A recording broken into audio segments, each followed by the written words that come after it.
such as helping to bring down communism in Eastern Europe. Throughout his extensive travels, he was a vigorous global voice. Benedict has continued that advocacy, which experts say reflects foundational Catholic beliefs. But times have changed since John Paul became Pope. We don't have the Soviet Union anymore. What we have is the problems in the Middle East, which is where Pope Benedict has been directing his attention. The personalities have also changed. Whereas John Paul, if you look at the entire pontificate, was very much outwardly oriented toward the church and the world. But Benedict again generated controversy in the Islamic world on the Saturday before Easter, when he baptized a prominent Muslim journalist at a service in St. Peter's Basilica. He's also been quietly working to establish relations, something that was not possible during the last papacy, largely because of John Paul's role in the fall of communism in Poland. The Chinese obviously didn't want John Paul II running around China doing the same thing. Most of the time, in places around the world, Vatican diplomats work outside the spotlight, where experts say they often have an advantage. Some question how much government leaders of today truly listen to what the Pope has to say. And that, observers say, is a moral authority that can't be measured by economic strength or military divisions. A moral authority Benedict hopes to draw upon when meeting with U.S. officials and speaking before the United Nations. I'm Kim Lawton in Washington. A lot of good Christians in Roman Catholic Church, notice Catholic Church, but unfortunate because they don't understand the history of their church. During Dark Ages, Constantine was the one who united his own people, them pagans, to Catholic Church.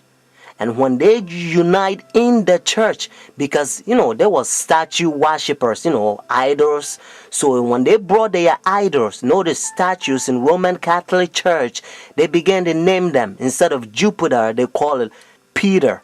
And it's so sad that they give them a lot of Christian names. And they bow down, sometimes they kiss, they worship. But to change the name, that doesn't mean the idol is changed. Friends, so when they take leadership in the church during Dark Ages, they change rules in the church and they come up with a lot of traditions because they can't go by Bible rules. Because like I said, there was pagans. According to Ten Commandments, you don't have to bow down images and statues. If you look Roman Catholic Church, the 10 commandment, the second commandment that talks about images, they remove that. And then the 10th commandment, they spread. One of them that they also did, they persecute a lot of Christians that they protest against their paganism and their traditions. Protestants, Sunday churches, they persecute them, a lot of them. So that's why their forefathers, they ran from persecution and they came to United States and they find free land. So now we're going to go to Revelation chapter 13 and you're going to learn a beautiful Bible prophecy. Revelation chapter 13 has two beasts. Notice the first beast is Roman Catholic Church and then the second beast is United States. Verse 11 and 18 they unite with Roman Catholic Church. Let's find out who gave the power to Roman Catholic Church.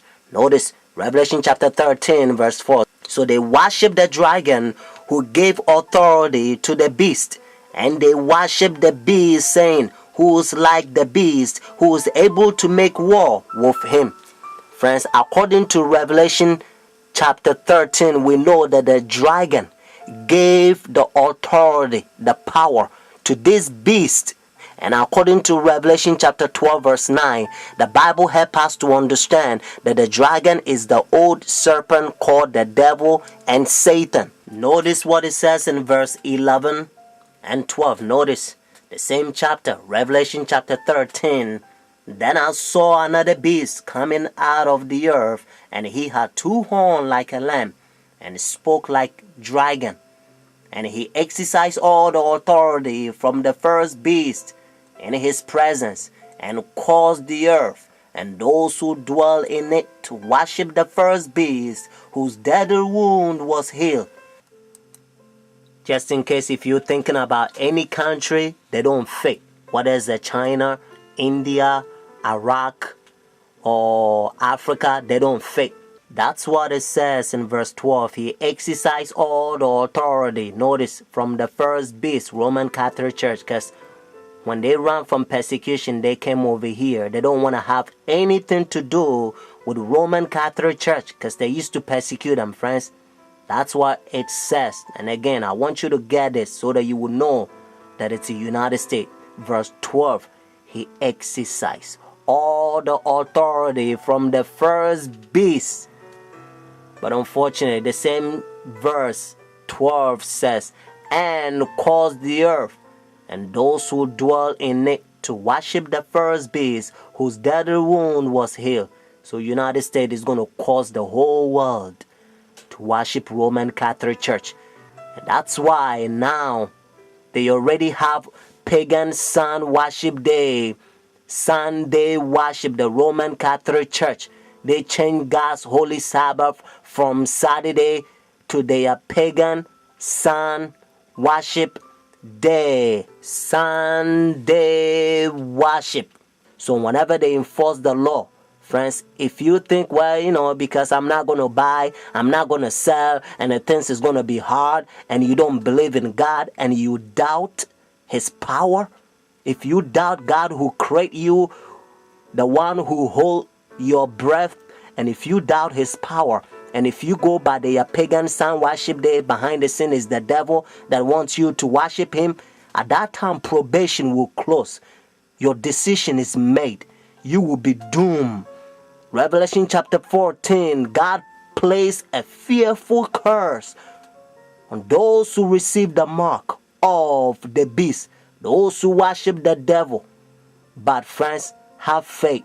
Jesus Christ will send his angels. Sometimes they will come as a form of mankind, and they will give you a food in the time of trouble.